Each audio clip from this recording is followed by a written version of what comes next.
Now, free will is a really complex topic that has been eating the brains of many philosophers and physicists for thousands of years.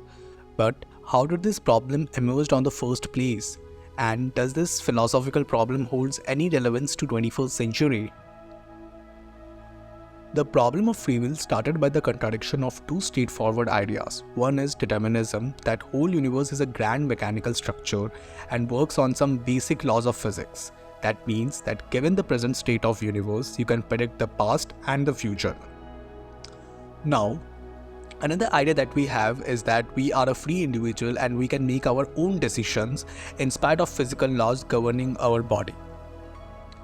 Now the whole idea of free will is represented as if you were given an option to go back to your past, then would you have chosen differently in that specific circumstance?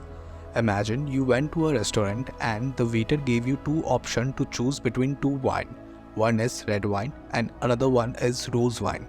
And let's say you chose red wine.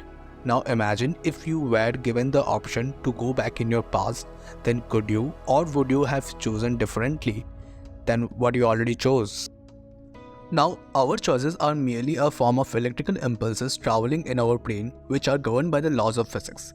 So by this idea, does it mean that our choices are affected by the laws of physics? So now on one hand, where physics talks about predictivity and determinism, on the other hand we have free will, our ability to choose between red wine and rose wine.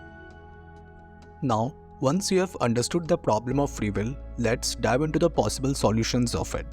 Well, one solution is presented by neuroscience combined with quantum mechanics. It says that as the basis of any thought or neural activity are electrical signals which work on the principle of quantum mechanics. Now, quantum mechanics explores the indeterministic side of science, which means a particle position in future is somewhat not entirely dependent on its present situation. Now, keeping that in mind, this solution is somewhat trying to explain free will with indeterminism. Now, what is indeterminism? Indeterminism is the idea that even if the present state of universe is given, it's not possible to predict the future. Well, I still smell something wrong with this solution of neuroscience being compatible with the problem of free will and connecting it to the quantum mechanics and then connecting it to the indeterminism.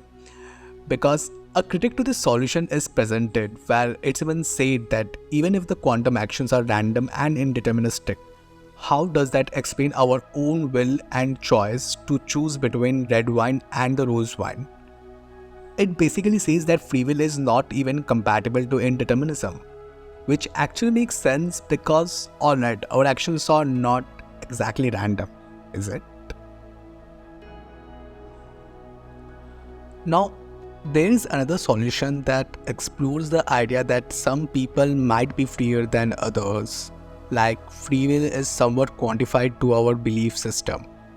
Well, it says that our actions are somewhat dependent on our thought patterns and belief systems, and more we are able to take radical actions, the more freer we become out of this belief system and society. Now, as a philosopher, you're always filled with intriguing questions about the nature, and it's very rational to ask how do we act the way we do, and we face difficulty making free will and science, or let's say determinism, compatible to each other because of the fact that we are the observer. Now, let's see what I mean by the term observer here.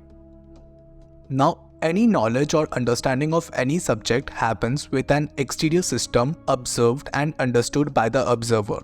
For example, now let's say I am studying the birth of the tragedy by Friedrich Nietzsche, then I am the observer who is trying to understand the work of Friedrich Nietzsche from an observer point of view, and the work of Friedrich Nietzsche is that exterior system that I am trying to understand.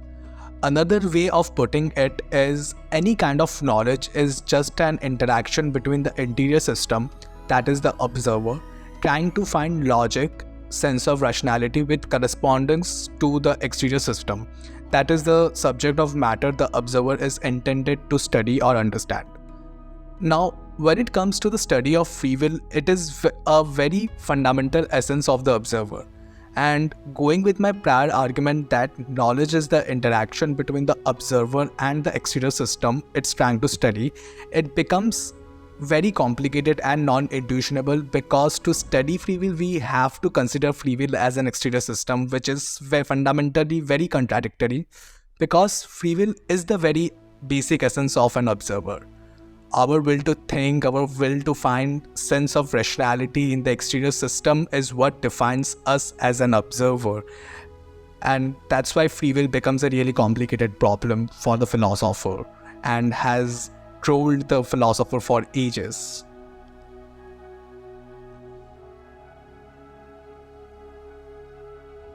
If you liked the video, then please do like, subscribe and share. And it's my first video ever in YouTube, so I need some proper critics. And if you guys have any suggestions, then please share it in the comment box.